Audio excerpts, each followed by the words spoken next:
حاضرین محترم اذان گرامی، قرآن کریم کی جس آیت کا ایک مختصر سا حصہ میں نے پڑھا، یہ قرآن پاک کی سب سے بڑی آیت ہے۔ پوری قرآن میں 6666 کم و بیش جو آیتیں ہیں، ان میں قرآن کی جو سب سے بڑی آیت ہے یہ یہی سورہ بقرہ پار نمبر 3 کی آیت ہے، جس کا ابتدائی حصہ میں نے خطبہ مسنونہ کے بعد تلاوت کیا۔ یہ آیت کس بارے میں ہے؟ یہ آیت قرض کے بارے میں۔ اللہ تبارک و تعالیٰ نے فرمایا، یا ایھا الذین آمنوا اذا تداینتم بدین الی اجل مسمی فاکتبوا، اے ایمان والو جب تم آپس میں قرض کا معاملہ کرو کسی مدت کے لیے تو اس کو لکھ لیا کرو۔ پھر مزید کیا ہے، اس کے تعلیمات دیے گئے۔ اس طرح قرآن کریم کی سب سے بڑی آیت قرض کے بارے میں، سب سے بڑی آیت جو ہے وہ قرض کے معاملے کے حوالے سے ہے۔ یہ کس لیے ہے؟ کیونکہ قرض انسان کی زندگی کا ایک لازمی حصہ ہے، اور اس سے ہر کسی کو کبھی نہ کبھی کیا ہے، دوچار ہونا پڑتا ہے۔ تو اس حوالے سے بھی اسلام نے اپنے تعلیمات کو صاف اور واضح کر دیا۔ قرض لینا کیسا ہے، قرض لینے والے کی کیا ذمہ داری ہے، قرض دینے والے کی کیا ذمہ داری ہے، ہر ایک کے پہلو کو واضح کر دیا۔ کیوں واضح کر دیا؟ کیونکہ قرض صرف یہ دنیا کا کوئی معاملہ نہیں ہے، بلکہ اس سے آخرت کے معاملات بھی متعلق ہیں۔ اسی لیے شریعت مطہرہ میں ایک ضرورت مند کے لیے عام حالات میں قرض لینا تو جائز ہے۔ ضرورت مند کے لیے واقعی اس کی ضرورت ہو، ایک ہوتی ہے ضرورت اور ایک ہوتی ہے زیب و آرائش، زینت۔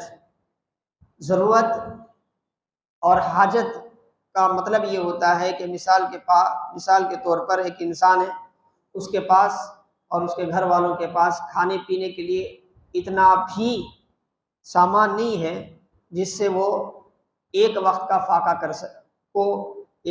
فاقہ کیا ہے، بسر کر سکے، فاقے کی حالت کو کم کر سکے، اتنا بھی اس کے پاس نہیں ہے۔ تو یہ ضرورت ہے، حاجت ہے۔ اور اس ضرورت اور حاجت کے لیے اگر کوئی قرض لیتا ہے تو اس کو اجازت ہے شرعی طور پر کہ وہ قرض لے سکتا ہے۔ اسی طرح بہت سی ضروریات ہیں انسان کی زندگی کے، اگر ضرورت کے درجے میں وہ کسی سے قرض لیتا ہے تو اس کی اجازت ہے، مگر پورے اس کے شرائط کے ساتھ، آداب کے ساتھ۔ بلا ضرورت قرض لینا، جو کہ آج کے معاشرے کا سب سے زیادہ، معاشرے میں جو چیز سب سے زیادہ ہمارے پاس چلتی ہے وہ ہے بلا ضرورت آرائش اور زیبائش کے لیے، اضافی معاملات کے لیے انسان کیا ہے، قرض لیتا ہے۔ تو ایسا قرض لینا، اگر اس میں خاص طور پر ایسے حالات پیدا ہوں کہ وہ قرض ادا نہیں کر سکتا، تو پھر یہ انسان کے لیے دنیا و آخرت میں خسارے کا سبب بنتا ہے۔ اور اس طرح کے قرض سے شریعت مطہرہ نے منع کر دیا۔ باضابطہ کیا ہے، اپنے ماننے والوں کو تنبیہ کی اور انہیں آگاہ کیا کہ قرض کیا ہے، کوئی معمولی چیز نہیں ہے۔ چنانچہ آپ دیکھتے ہیں، صحیح بخاری شریف کی روایت ہے، امام بخاری نے روایت کیا، کتاب الدعاء قبل السلام، باب الدعاء قبل السلام میں، یعنی ہم نماز پڑھتے ہیں، نماز میں درود ابراہیم پڑھنے کے بعد ہم دعائے معصورہ پڑھتے ہیں۔ دعائے معصورہ مختلف قسم کے احادیث میں آئے ہیں۔ مشہور دعائے معصورہ جو عام طور پہ ہم پڑھتے ہیں وہ دعائے معصورہ ہے جو اللہ کے وسلم نے بنفس نفیس حضرت صدیق اکبر کو سکھایا تھا۔ اللہم انی ظلمت نفسی ظلما کثیرا ولا یغفر الذنوب الا انت فاغفر لی مغفرۃ من عندک وارحمنی انک انت الغفور الرحیم۔ یہ عام طور پہ پڑھتے ہیں ہم لوگ۔ ربنا آتینا بھی پڑھنے کی اجازت ہے، اور اس طرح دعائے معصورہ میں بہت سی چیزیں پڑھتے ہیں۔ تو ایک دعائے معصورہ یہ بھی ہے کہ آقا علیہ السلام کبھی کبھار اپنی نماز میں التحیات کے بعد، درود ابراہیم کے بعد، سلام سے پہلے جو دعا پڑھتے اس میں یہ دعا بھی پڑھتے تھے۔ اس کی روایت حضرت سیدتنا عائشہ صدیقہ ام المؤمنین رضی اللہ عنہا فرماتی ہیں، آپ فرماتی ہیں اللہ کے وسلم اپنی نماز میں یہ دعا پڑھتے تھے، اور دعا کیا تھی؟ اللہم انی اعوذ بک من الہم والحزن واعوذ بک من الجبن والبخل واعوذ بک من المغرم والمعصم۔ آپ فرماتی ہیں، اللہ کے وسلم یہ دعا فرماتے تھے، اللہم انی اعوذ بک من عذاب القبر، اللہم انی اعوذ بک من مسیح الدجال، اللہم انی اعوذ بک